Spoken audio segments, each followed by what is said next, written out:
Okay, class, we're on number 9, and we have here a problem that's going to apply what we've been learning regarding linear functions. Okay, so this is a deeper application. We can see an illustration here of a spring, a scale. Okay, a spring scale works on the principle that if a weight is hung from one end of a spring, the total length of the spring is a function of the amount of weight. So just picture a weight being placed and it stretches the spring out. Now imagine a heavier weight is going to make it longer, okay? So the equation for a certain spring, now every spring is different, okay? Some springs are really tighter than others. So there's ways in science that they can determine, obviously just by testing the spring, to see what's going to change, how is it going to change the length based on the weight. So we're going to just use this certain spring, and not every spring is this, so never apply this as a formula, an absolute formula to that, but let's say y is equal to 0.5x plus 20. Okay, so that's going to be our formula for our particular spring. All right, in which x is the weight in grams and y is the length of the spring in centimeters. So just picture you adding more x. What's going to happen to y? Well, you're going to end up with a bigger number here that's going to be added here. So obviously y is going to go up in value. So we're going to try that out. We're going to complete the table that they gave us here, x and y. And that x and y table starts with 0, goes to 1, 2, 3, and 4. So we're now to find the y value. So what happens when we multiply 0 times x? We get 0 plus 20. So at 0, y is equal to 20. Now, what happens when we add 1? Well, 1 times 0.5 is 0.5, plus 20 would be 20.5. Our second value would be 2. 2 times 0.5 is equal to 1. 1 plus 20 is 21.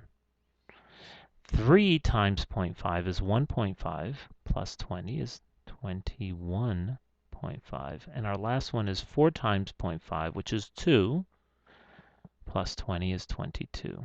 Okay, so these are our corresponding y values to these x values. So how long is the spring if no weight is attached to it? So if no weight, x represents the weight in grams, okay? So at no weight, the spring is 20 centimeters long, okay? It says how long, and you should answer that. You should start putting attention to your units as you give answers, because they did not ask how many centimeters long.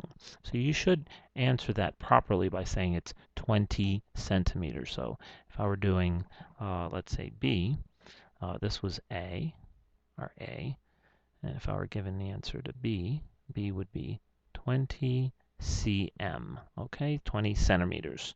All right. Now, how much is the spring stretched if if a weight of 1 gram is hung to it? So now you have to really pay close attention. We might rush into this answer and get the wrong answer. They are asking for how much is the spring stretched. So if we had said, whoa, it's stretched to 20.5 centimeters. No, that's the length of the spring. Okay, this would have been wrong. We want to know how much is it stretched. It's stretched between from 20 to 20.5. So our answer here would not be 20.5. If you were inclined to do that by rushing to the answer would have been 0.5 centimeters. Okay, so it stretched 0.5. It increased that 0.5 centimeters. Okay, now the last question is, how long would the spring be if a weight of 20 grams were hung on it? Now we don't have 20 grams here, so we have to put that value in. That 20 grams, that's the x value, that would be 20. So let's plug in 20 times 0.5 would be 10. 10 plus 20 would be 30. So the answer to D would be 30 centimeters. Because we're being asked, how long would the spring be? Okay, it wasn't how far was it stretched or how much was it stretched. In this case, we're asking how long, all right, would the spring be itself? And it would be 30 centimeters.